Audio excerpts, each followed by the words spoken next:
마지막 멘트가 아주 오래 남네요. 어머님, 아버님, 주님, 감사합니다.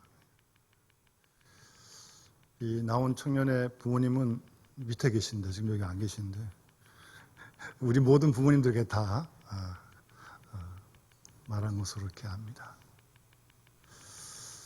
우리 어버이날 어제 보냈고요. 우리 오늘 어버이 주일로 지키는데, 일단 기본적으로는 우선 부모님께 대한 감사한 마음 우리가 항상 기억하고 잊지 말아야겠죠. 부모님이 지금 살아계신 분도 계시고 또 그렇지 않고 먼저 하나님 나라 가신 분도 계신데, 어쨌든 부모님은 부모님이셨잖아요. 또 그 사랑을 우리가 받았고요.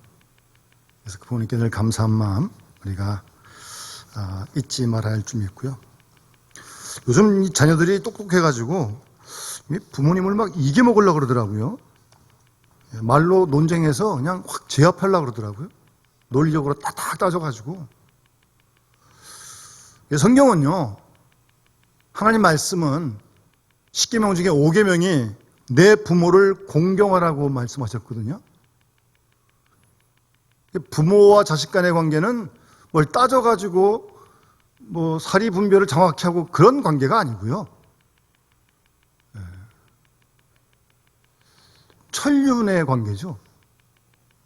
뭐 그 관계에 어떤 옳고 그름 뭐 이런 게 있을 수는 있지만, 그런 걸 떠나서 그 관계 없이 부모를 공경하라는 겁니다. 그게 하나님께서 우리에게 주신 명령입니다. 그러면 내게 준 땅에서 내 생명이 길 것이라고 하나님께서 말씀하십니다. 그 말씀 그대로 더하거나 뺄 거 없이 그냥 그대로 공경하면 되는 겁니다. 뭐 이래서 저러니 뭐 이유 달아서 뭐 어떻게 뭐 그대로요.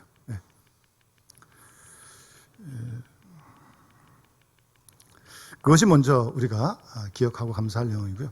또 대부분 여기 부모님들 입장에 계신 분들이 또 많으니까 어버이 주일을 맞아서 저는 금방 이 찬양 가사 가운데 어머니의 부르튼 손, 아버지의 부르튼 손, 어머니가 기도하시는 모습, 그걸 통해서 십자가의 사랑을 느꼈다는 가사가 참 마음에 많이 와닿습니다.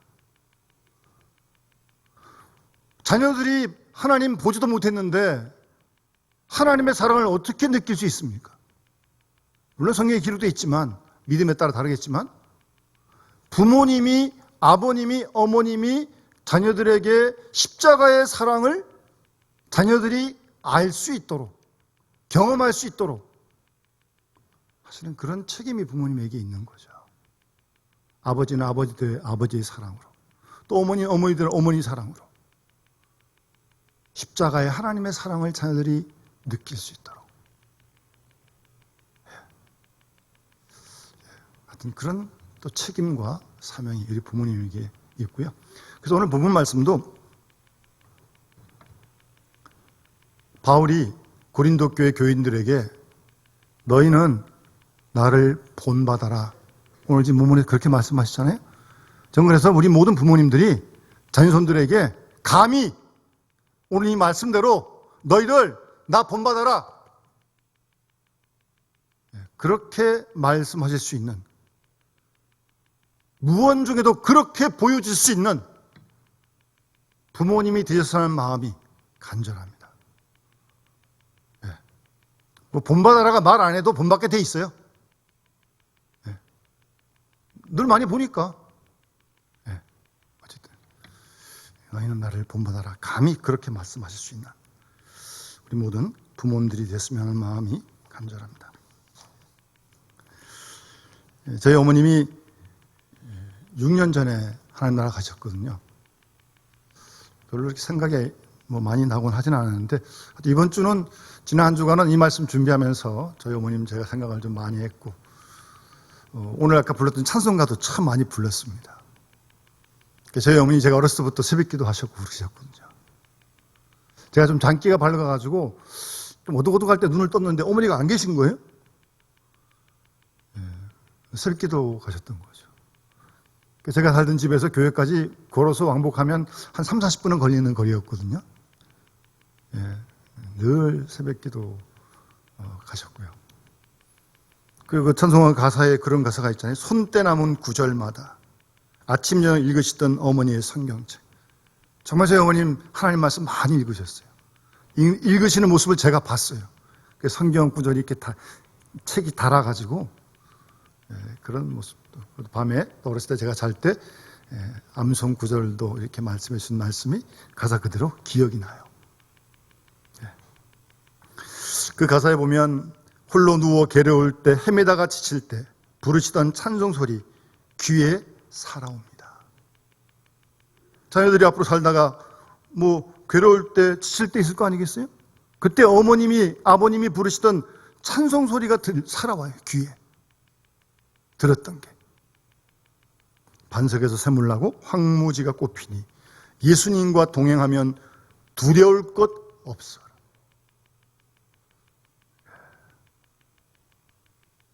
우리 자녀손들이 부모님이 부르시는 찬송 소리를 기억하고 힘들 때 정말 주님과 동행하면서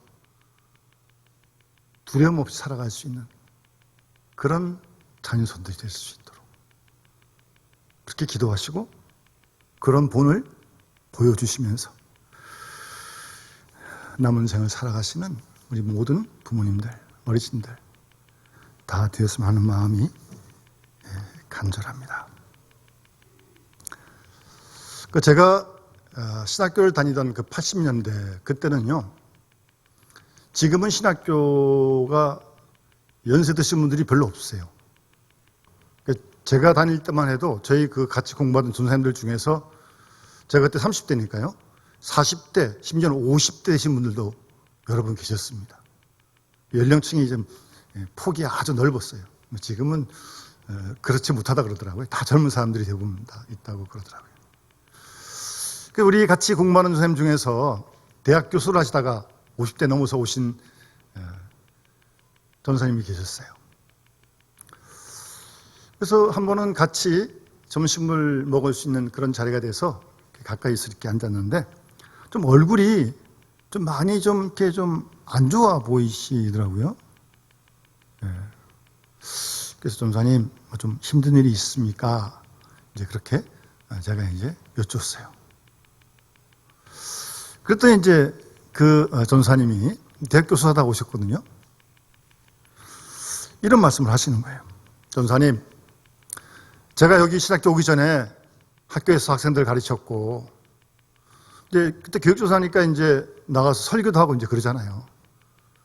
신학교 다니면서 지금 교회 섬기고 있는데,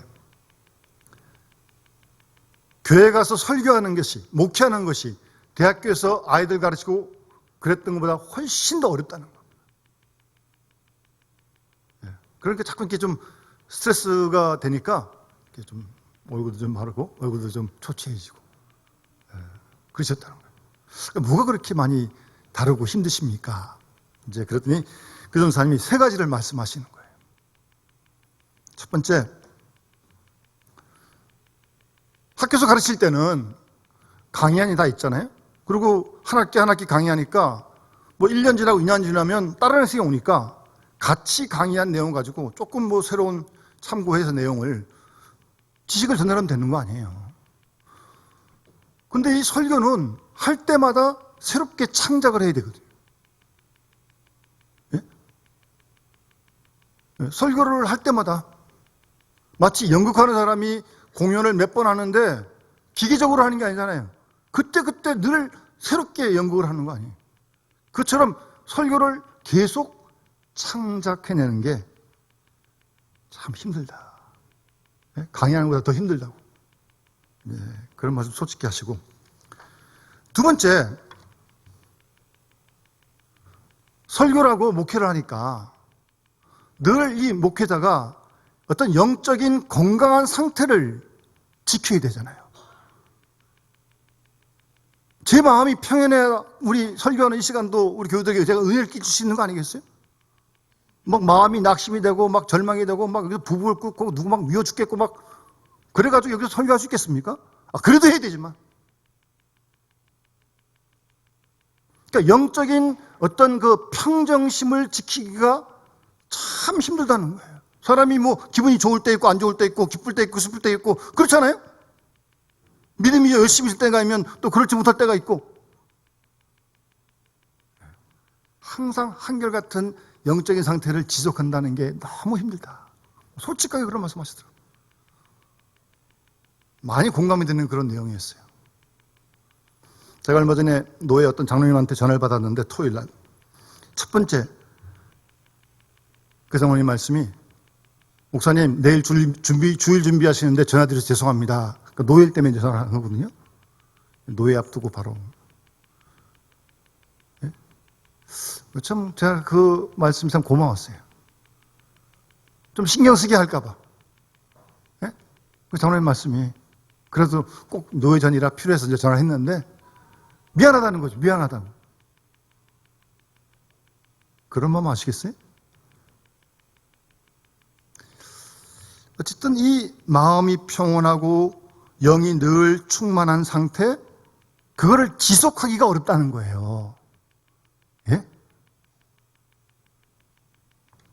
마음의 평안함을, 고요함을 지켜간다는 게 어렵다. 그리고 한 가지 더 말씀하시는 게 오늘 본문과 관련해서 설교하는 사람이 모든 생활에 본을 보여야 한다는 게 너무 힘들다는 겁니다. 학교에서 가르칠 때는 물론 선생님도 물론 뭐 사실은 전인 교육을 해야 되는 거지만 어쨌든 그래도 선생님이 맡은 지식 전하는 거 가르치는 거 그것만 잘 가르치면 되는 거예요. 그럼 자기 사명 다 하는 거니까. 근데 설교는 이렇게 하면서 설교한 사람이 그렇게 하지 못하면 이게 무슨 영향력이 있겠어요. 그러니까 설교하는 대로 자기가 살아야 되잖아요. 그게 힘들다고. 네. 자기 자신을 샘플로, 자기 자신을 신앙적인 모델로 보여주는 모든 면에서 그것이 참 힘듭니다. 그렇게 말씀하시더라고요. 아주 많이 공감이 되는 그런 말씀이었습니다. 오늘 사도 바울이 본문에서 고린도 교회에 편지하면서 너희는 나를 본받으라. 그렇게 본문 16절에 말씀합니다. 너희는 나를 본받는 자가 되라. 어찌 생각하면 이 말씀은 부럽기도 하고 또 너무 바울 같은 대사도가 하는 말이기에 높게만 여겨지는 그런 말씀입니다. 아니 한편 우리 스스로를 돌아보면 내 모습이 자녀들에게 이런 모습은 좀 보여주지 말았어야 할 텐데 라고 하는 오히려 그런 모습이 있는데 너희는 나를 본받는 자가 되라.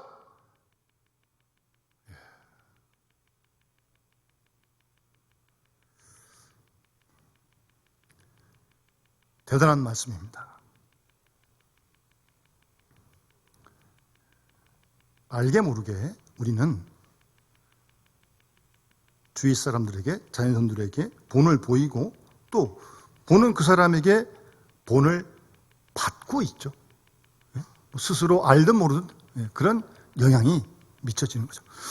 원래 전도학에는 이런 유명한 이야기가 있습니다. 일생을 통해서 언제라도 위대한 그리스도인을 한번 만난 후에야 참된 그리스도인이 된다라고 하는 이야기가 있습니다.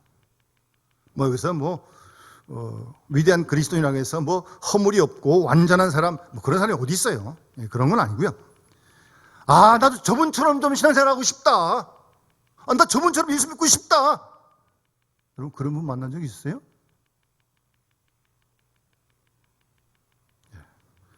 그래서 그 사람을 만났을 때 그분의 신앙생활하는 모습을 보면서 막 가슴이 뜨거워지고 감동을 받는 그런 사람을 한번 만나면 그 사람이 참된 그리스도인이 된다.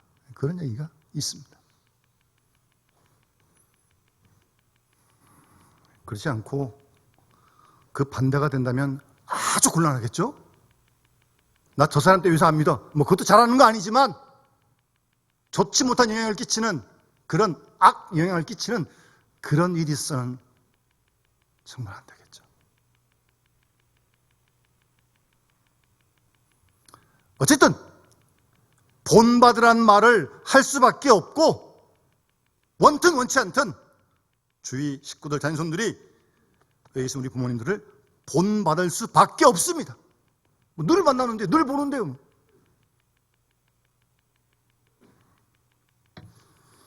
그런 의미에서 먼저는 우리 교역자들이 참 중요한 위치에 있는 거죠. 더럽기도 하고요. 교역자만 그런 게 아니죠. 교회에서 앞장서서 일하는, 죄송합니다, 구체적으로 항존직 직분자들, 구역장, 권찰, 교사, 이거 참 중요한 위치입니다. 나 하나면 문제가 아니라니까요. 주위 사람에게 좋은 영향을 끼칠 수도 있고 좋은 본을 보일 수도 있고 그 반대일 수도 있다는 사실을 항상 기억해야 합니다. 그래서 사실은 오늘 본문을 잘 보시면 본문 앞에 나를 본받으라고 할 때는 물론 개인적인 바울의 믿음, 기도생활, 헌신 그거를 본받으라는 것도 물론 있지만 읽지 않은 6절 말씀 보면 우리가 너에게 본을 보였다는 말씀하거든요. 여기서 우리가는 바울과 아볼로의 관계를 얘기하는 거예요. 개인의 본도 물론 보여야 되지만 보일 수밖에 없지만 이웃과 교육자의 관계의 본 그거 보이라는 거예요.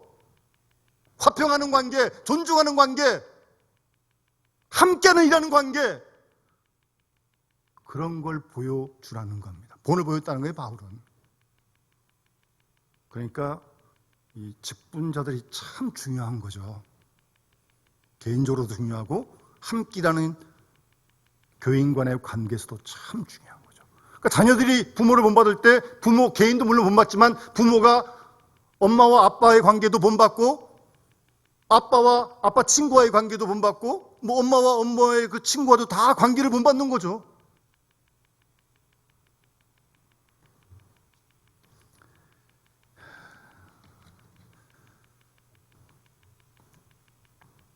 본을 보여야 한다는 일 참 중요한 일이고요. 보이게 되어 있고 또 그 본을 누군가가 자녀들이 따라오게 되어 있다는 사실. 바울이 너희는 나를 본받는 자가 되라. 참 어려운 말씀이기도 하지만 바울 자신의 진실된 마음의 표현입니다. 더 나아가 고린도 교회를 향한 간절한 마음의 소원입니다. 바울의 마음의 소원이에요. 너희는 나를 본받는 자가 되라.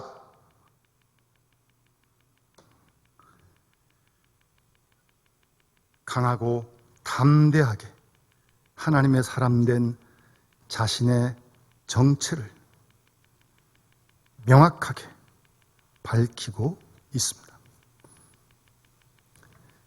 본문에 보면 너희를 내 사랑하는 자녀같이 14절 그렇게 권면하고요.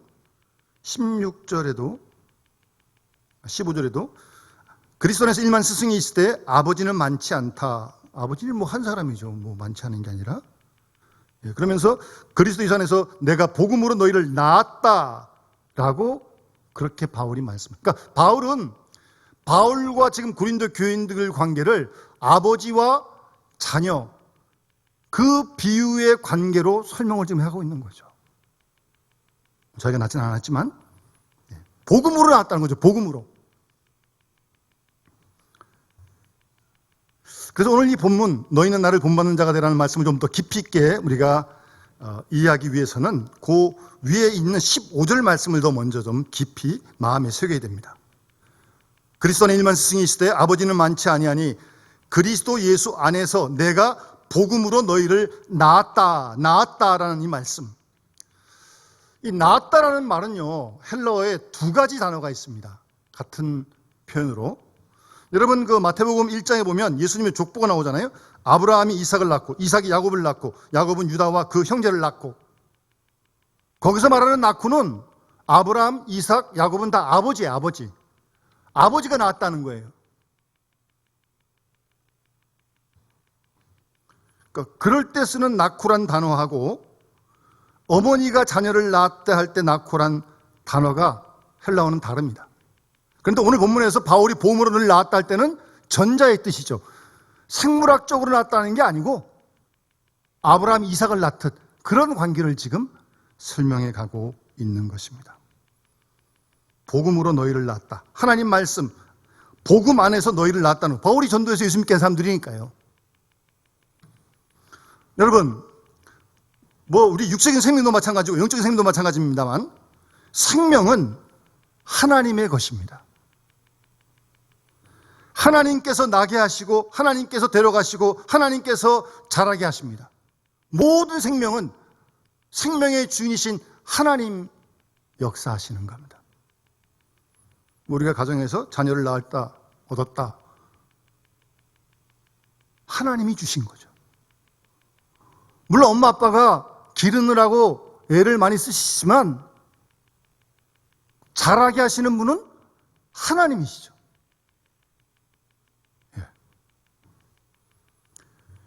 그래서 복음으로 너희를 낳았다라고 하는 이 말씀 속에는 생명의 주인은 하나님이시다라고 하는 그런 믿음 속에서 바울이 아버지의 역할, 어머니의 역할, 그 수고를 조금 한다는 거죠. 그런 뜻이 담겨져 있는 것입니다. 그래서 갈라디아 4장 19절 말씀 보시면 사도 바울은 너희 속에 그리스도의 형상이 이루기까지 다시 너희를 위하여 해산하는 수고를 한다라고 바울은 그렇게 말하고 있습니다. 바울이 무슨 남자인데 애를 낳아보겠어요? 그러나 그리스도의 형상이 이루는 그 일을 위해서 목회하는 거죠. 너희를 위하여 해산하는 수고를 한다. 그런 수고를 한다고 바울은 그렇게 말하고 있는 것입니다.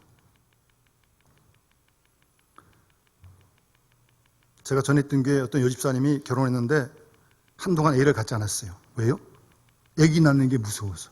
진짜입니다. 그대로입니다. 봉사도 참 열심히 했는데 나중에 들으니까 나중에 한 7, 8년 지난 다음에 이제 애를 낳긴 낳더라고요. 근데 그게 정말 무서워서 애를 안 낳았었어요. 근데 바울이 너희를 위하여 내가 해산하는 수고를 한다. 그만큼 수고한다는 거죠. 애를 쓴다는 거죠. 수고는 수고고 자라게 하시는 분은 하나님이시라는 겁니다. 생명의 주인은 하나님이십니다. 그 일에 우리 부모님들이 조금 하나님의 그 역사를 도와가는 것이죠. 그런 의미에서 복음으로 너희를 낳았다는 말이에요. 그러니까 이 낳는다고 하는 말은요, 생명을 이어간다는 그런 뜻입니다. 하나님께로부터 생명을 받았는데 받은 그 생명을 우리가 양육해가고 키워가고 그래서 생명을 이어가는 그런 역할을 부모가 하는 거죠. 영적으로도 마찬가지고요. 그래서 부모님이 하는 이 모든 수고들은 어떤 조건을 바라는 그런 수고가 아니라는 거예요. 그 생명을 하나님이 주셨으니까 선물이니까 잘 그를 위해 수고하고 헌신하고 사랑해야 하는 절대적인 수고와 절대적인 사랑을 한다는 뜻이 낳는다는 말 속에 포함되어 있는 겁니다. 아까 우리 나온 청년이 자랑할 때 부모님들이 손이 닳고 이런 것도 그렇게까지 수고하시지만 하나님의 생명을 위해 하는 거니까 뭘 대가를 바라고 하는 게 아니고 오히려 수고하고도 감사하는 거죠. 그게 낫는 거예요. 한 걸음 더 나가서 자녀를 양육하면서 정말 수고를 많이 하는데 그런 모든 수고하는 자체가 기쁨이에요. 기쁨. 예? 수고해도 기뻐요. 귀한 생명을 선물을 받았으니까 그 생명을 키우는 일에 하나님이 키우시는데 우리가 조금 수고하는데 그 일이 기쁜 거예요. 그래서 우리 자녀들을 선물로 받으면 그냥 보고도 이쁘고 애 키우는 게 얼마나 힘이 들어요? 그래도 그냥 기쁜 거예요. 그래서 기쁨의 헌신의 축제, 그것이 낳았다고 하는 말이란 말이에요. 생명에 대한 고마움이 있기 때문에 축제의 마음으로 자녀를 양육하는 겁니다. 그래서 요한복음 16장 21절에 예수님께서 여자가 해산하게 되면 그때가 이르렀으므로 근심하나 아이를 낳으면 세상에 사람 난 기쁨을 인하여 그 고통을 다시 기억하지 않는다. 산고가 정말 힘든 거지만 생명을 얻은 기쁨, 사람 난 기쁨이 너무나 크기 때문에 낳고 난 다음에 다 잊어버린다는 거예요. 그러한 기쁨의 축제적인 헌신의 마음으로 자녀를 양육해 가는 거예요. 그게 낳았다는 말 뿐만 아니라 낳았다는 말 속에는 하나님이 생명을 주셨는데 하나님의 법도대로 키워야 되는 거 아니에요. 그 법도에서 어긋날 때는 부모님이 때로는 야단을 치고 매를 들고 그러한 진노적인 사랑을 자녀들에게 행하는 거 아닙니까? 잘못했으니까 바르게 말씀대로 키워야 되니까. 진노적인 사랑, 공의로운 사랑도 사랑이죠. 그게 부모님의 마음이죠. 한 가지 더, 낳았다는 말 속에는 부모님들은 자녀를 선물로 받자마자 아기가 크기 전부터 아기가 모르더라도 그 아이에 대한 바람이 있어요. 소원이 있어요. 이렇게 커졌으면 좋겠다. 그런 선택적인 소원이 부모님에게 있는 거 아닙니까? 그래서 그런 뜻을 가지고 이름도 짓고 그러는 거 아니에요? 저희 집 큰애가 이름이 재준인데요. 요즘 뭐 학렬 같은 거 잘 안 따지죠. 근데 그 제자는 학렬을 따른 거예요. 그 마지막 자를 저보고 저희 부모님이 지라고 그러셨어요. 마지막 자만 졌는데 제가 그때 당시에 존경하는 여러 목사님들이 계셨는데 한결같이 성함이 다 마지막에 준자가 들어가더라고요. 김재준, 김정준, 이태준. 그래서 준자를 따왔습니다. 그래서 재준. 그런 뜻으로 적고요. 둘째는 재민인데 역시 그 시를 제자거든요. 제자가. 그 민자가 백성 민자입니다. 저는 그래서 백성을 싣고 하나님께로 좀 잘 인도해라. 뭘 하든지 간에. 그런 뜻으로 재민이라고 이름을 그렇게 줬어요. 그렇게 기도하고 그러길 바라고요. 낳았다는 건 단순히 낳고 끝나는 게 아니라 그런 마음까지 다 담아 있는 거 아니겠어요? 바울의 마음속에 지금 그런 마음이 지금 있는 거예요. 그런 마음을 가지고 복음으로 너희를 낳았다라고 말씀하고 있는 것입니다. 아버지 된 도리에서 그와 같은 마음을 가지고 바울은 말씀하고 있는 것입니다. 고린도 교회를 향해서 너희는 이러이러한 교인이 되었으면 좋겠다. 이러이러한 그리스도인이 좀 되어달라. 그런 간절한 마음을 담아가지고 오늘 이 편지를 쓰고 있는 것입니다. 그럼 이러이러한 사람이 되라고 지금 간절히 원하는데 어떤 표본이 있어야 될 거 아니에요. 표본. 모델이 있어야 되는 거 아니에요. 모델이. 이렇게 되어달라고 얘기하면서 구체로 좀 누구를 좀 보여줘야죠. 근데 여기서 바울은 자기를 얘기하는 거예요. 너희는 나를 본받는 자가 되라. 자기를 본받으라는 겁니다. 나중에 좀 뒤에 가면 오늘 본문에 나옵니다만 디모데를 소개도 합니다. 정말 디모데는 바울의 믿음의 아들이거든요. 거의 바울의 마음과 같아요. 그 바울이 지금 자기가 안 가고 지금 디모데를 먼저 지금 보낸 거거든요. 여기다가 디모데를 보면 바울을 알 수 있으니까. 그런 모델로 표본으로 바울은 자신을 나를 본받아 나를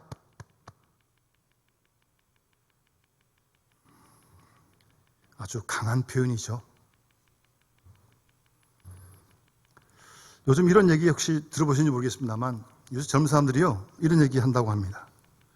부모는 교과서가 아니라 참고서다. 상당히 슬픈 얘기입니다. 이거는. 교과서가 아니고 그냥 부모는 참고만 할 별로 본받고 싶은 생각 없다는 거예요. 쉽게 말씀드리면. 참 슬픈 이야기입니다. 그러면서 바울은 오늘 본문에 15절 말씀에 1만 스승이 있으되 아버지는 많지 아니하니. 여러분 자녀들에게 스승은 유치원서부터 따지면 정말 많죠. 근데 아버지는 딱 한 사람이죠, 뭐.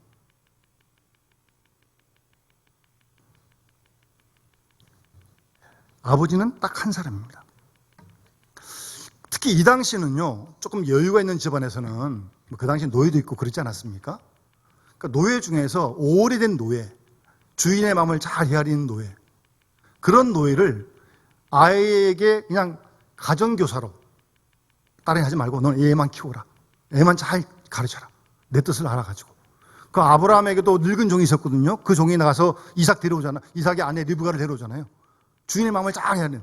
그것처럼 이 가정교사는 그 자녀만 키우는 거예요, 자녀만. 아버지가 이걸 원한다, 우리 가정의 아버지의 법도는 이것이다 하고 그것만 가르치는 가정교사가 있었던 거예요. 그걸 예전 성경에는 몽학 선생이다, 그렇게 번역했던 겁니다. 그런 가정교사 선생은 많은데 아버지는 딱 한 사람이에요. 그러니까 가정교사가 가르치는 것은 자기를 가르치는 게 아니에요. 너 아버지 닮아라, 아버지 뜻은 이것이다, 그걸 가르쳐주는 게 가정교사예요. 우리 이 집안의 법도는, 문화는, 가풍은 이런 거다 라고 가르치는 게 가정교사예요. 자기를 가르치는 게 아니고 가정의 전통과 덕과 권세와 명예를 가르치는 겁니다. 예? 너희 아버지는 정말 훌륭한 분이다, 예? 그렇게 가르치는 가정교사를 얘기하는 거예요. 그런 스승을 얘기하는 거예요. 그래도 아버지는 딱 하나예요. 좋은 얘기는 아닙니다만, 어떤 가정에서 부부싸움을 하는데 애한테 엄마가, 야, 너 제발 애비는 닮지 마라. 절대 애비는 닮지 마라. 예. 그렇게 해가지고 무슨 교육이 되겠어요? 예? 예. 아이들이 아버지를, 아이들이 어머니를 존경하도록 가르쳐야죠. 예? 그래야 뭐 본받을 거 아니겠어요? 사랑하고 존경해야 본받습니다. 예? 예. 미국 하버드 대학에요, 아몬드 리콜리라고 하는 정신과 교수가 있는데, 이분이 러시아와 미국의 아버지를 좀 비교해 봤어요, 어떤 논문에서. 여러분, 의외로요, 러시아 사람들은 상당히 동양적입니다. 예? 예, 동양적입니다. 이 교수가 비교해 봤더니 아이들이 자랄 때 러시아 아버지는 아이하고 하루에 평균 2시간 함께 지낸대요. 2시간. 그런데 미국 아버지는, 놀라지 마세요, 하루에 37초밖에 같이 안 지낸대. 그것이 미국의 아버지와 러시아 아버지가 다르다고 그렇게 지적을 합니다. 성경에 나오는 유대인들은요, 아버지가 하루에 3시간 이상은 자녀들하고 함께 지낸다고 합니다. 그럼 교육은 거기서 되는 겁니다. 그 아버지 따라가고 아버지 따라가고 아버지 보는 거지 뭐, 예? 말로 되겠어요?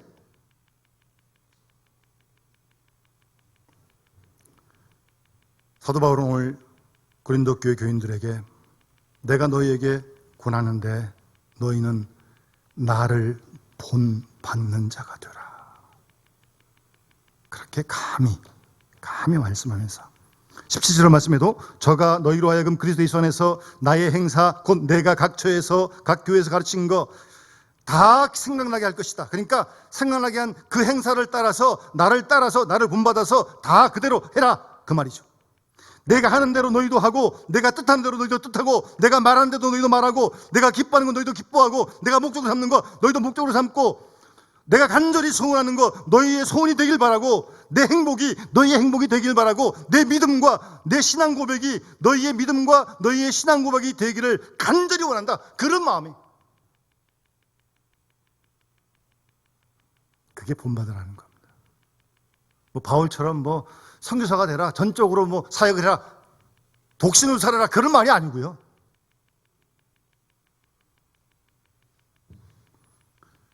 바울의 목표를 너희들의 목표로 삼아라. 내 믿음을 본받고 내 기도하는 생활을 본받으라는 그런 말씀입니다. 너희는 나를 본받는 자가 되라고 바울은 그렇게 말씀하고 있습니다. 바울의 중심을 바로 알고 바울의 신앙을 본받고 바울의 덕을 말하는 것입니다. 제가 좀 전에도 말씀드렸지만 이 고린도 교회가 분쟁 중에 있었잖아요. 뭐 바울파다 아볼로파다 게바파다.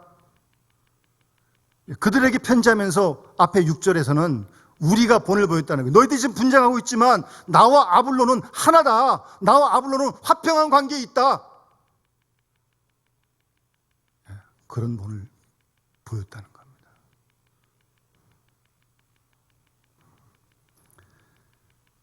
그러면서 17절에 디모데를 소개합니다. 주 안에서 내 사랑하고 진실한 아들 디모데. 정말 디모데는 바울을 본받는 사람이었습니다. 디모데가 나를 본받는 것처럼 너희도 나를 본받으라 라고 하는 그런 말씀입니다.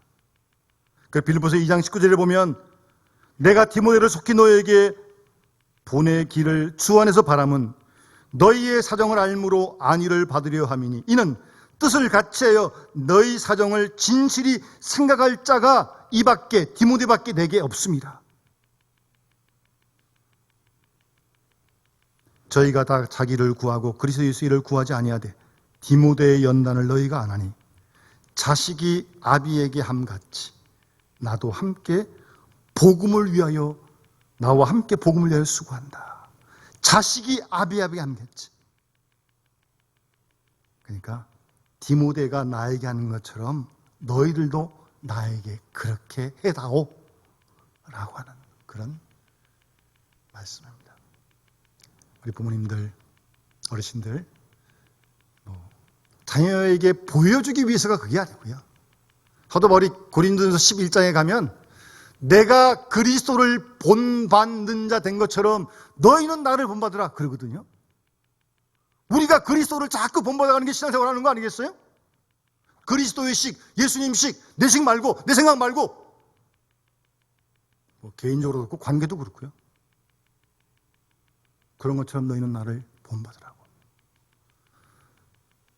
부모님들께서 자녀들에게 무슨 유산을 남겨주시겠어요? 더욱더 우리 부모님들이 주님을 또 한 걸음 또 한 걸음 더 본받아 가시고 그러면서 너희들도 나를 본받으라고 감히 말씀하실 수 있는 또 본을 보이시다. 그것이 자녀들에게 정말 큰 유산이고 축복 아니겠습니까? 갈수록 신앙적인 모델을 찾기가 점점 어려워지는 이 시대에 나도 우리 부모님처럼 우리 할머니 할아버지처럼 이렇게 예수 믿고 싶다. 이렇게 신앙생활하고 싶다. 그 믿음 지키고 싶다. 그럴 수 있도록 좋은 신앙의 본을 보이시는 모든 우리 부모님들 다 되실 수 있기를 주의 이름으로 축원합니다. 말씀 기억하면서 우리 455장 찬양 부르면서 봉헌하도록 하겠습니다.